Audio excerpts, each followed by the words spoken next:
Oh my god. Hi, I'm Winter, and I just had the worst dream. So there was this black box called the Wii U, right? And there was this social media platform on it, and I was talking about it, and holy f***. Do you ever wake up and think, I'm gonna f*** up today? Well, Nintendo did in 2012 with the release of the Wii U. The thing was such an enormous failure, and that really can't be understated. There were a lot of contributing factors to the Wii U's failure: an awful name that confused consumers, piss-poor advertising that didn't really show what the system was capable of, a surprising lack of hard-hitting first-party titles, especially at launch, incredibly underpowered hardware, especially for the first console released in the 8th generation. The Wii U was pretty much doomed to fail. And yet, despite the terrible, terrible failure they had brought upon themselves, Nintendo didn't stop trying dear god anything to get you to buy one. Smash Bros. And Mario Kart were the biggest games on the console, and Nintendo wanted a place where not only could developers share updates, but players could share their epic gaming moments. No, I'm not talking about Twitter, I'm talking about Miiverse. Miiverse is what the online functionality of many Wii U games was built around, developed alongside the Wii U system by who would have thought Nintendo, as well as by Hatena, who previously made, well, Flipnote Hatena on the DSi, which was where you shared the little animations you could make on the thing.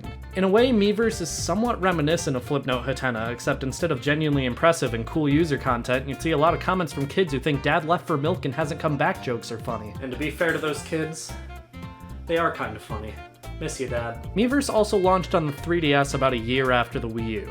The way Miiverse worked was that at any point you could suspend whatever game you were playing, except Smash for 3DS on the original model of the 3DS for some reason, and write a text post a drawing, post screenshots or video clips, and in some games like Sonic Lost World, even share items. Every user was represented by the Mii avatar associated with their account, which ended up being the only real worthwhile use of Mii characters on the Wii U system itself.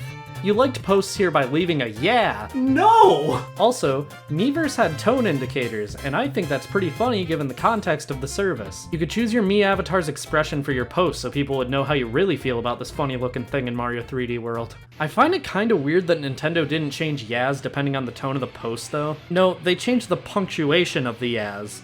I think it would have made more sense to make like uh-ohs and but sure, yeah, ellipses will get the same point across, Nintendo. My personal fondest memory of Miiverse is when I was having trouble with a boss in Xenoblade Chronicles 3D, and the Xenoblade Chronicles 3D community saved the day with some solid advice. And trust me, the Xenoblade Chronicles 3D community is frequently the savior of my day. Certain Wii U games also had various stamps you could collect in-game, and as you collect them, you get access to special pre-made artwork you could use in your Miiverse posts. The most notable example of this is Super Mario 3D World, since stamps are required for 100% completion.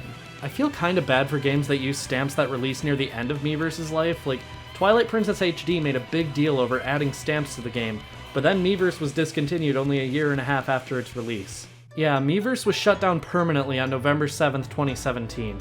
I remember at the end of the service's life, all the kids who had spent the past 4 years posting all their memories with Nintendo games on Miiverse were posting constantly, in an effort to try and convince anyone to keep Miiverse alive. And once that dreaded day came on November 7th, they learned that democracy isn't real. Isn't life just a bitch? Nintendo did allow users to request an archive of every post and screenshot they had uploaded to Miiverse, and you'll still see a good chunk of them floating around the internet. However, now when you walk around in games like Splatoon or Mario 3D World, all the charm that Miiverse brought to the hub worlds is just gone. Hell, Smash for Wii U even had a Miiverse stage, yeah, I bet you forgot about that. There would be Miiverse posts in the background and stuff. It was really neat, and I remember it very fondly, and I didn't even own a Wii U back then. Miiverse was what made up a big chunk of the Wii U's personality, and when that suddenly disappeared, that truly marked a change in Nintendo. This was a time when they were getting rid of a lot of long-standing programs like Club Nintendo, and just as My Nintendo replaced Club Nintendo, Nintendo also had something lined up to replace Miiverse. Developed by the team behind Tomodachi Life and released alongside the My Nintendo program in early 2016, Miitomo was Nintendo's first mobile game. It allowed players to answer questions and customize their Mii avatars among a very limited amount of other things. Miitomo coexisted with Miiverse for about a year, but once Miiverse shut down, Miitomo was what Nintendo was relying on to replace it.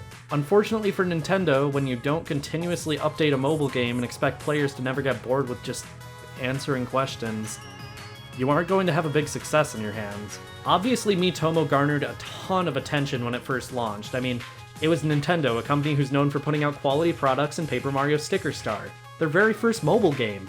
Over 10 million downloads at launch seems like a massive success, But no, the game's popularity dwindled incredibly quickly and the app was shut down in 2018, less than a year after Miiverse. Now Nintendo was left not only without Miiverse, which had garnered a positive community of children and a strange community of trolls, but also without any real use for the Miis. That brings us to now with the Nintendo Switch. Nintendo hasn't tried anything even remotely similar to Miiverse or Miitomo, although some games like Mario Maker 2 and Splatoon 2 have included features reminiscent of Miiverse's hand-drawn posts. The Miis are obviously on the rise again thanks to the success of the Switch port of Miitopia, but overall, Nintendo seems to believe that things like Miiverse are a thing of the past with no place on the Nintendo Switch. To that I say bullshit. Look at this home menu. Come on, Nintendo. If you won't give us themes, just give us literally anything else to work with here. Just some new service similar to Miiverse. Just something that gives the Mii's purpose, please. Nintendo did create the Nintendo Switch Online app. They did? And while I think it has plenty of charm in terms of design, I mean, this only supports like 3 games and it just doesn't feel the same. So my nightmare came true. That's just so great. But hey, if that can come true, maybe if I dream about something I'm genuinely excited for, that will come true as well. Holy f***, I just had a nightmare that there was a Wii U gamepad next to me, and holy s***.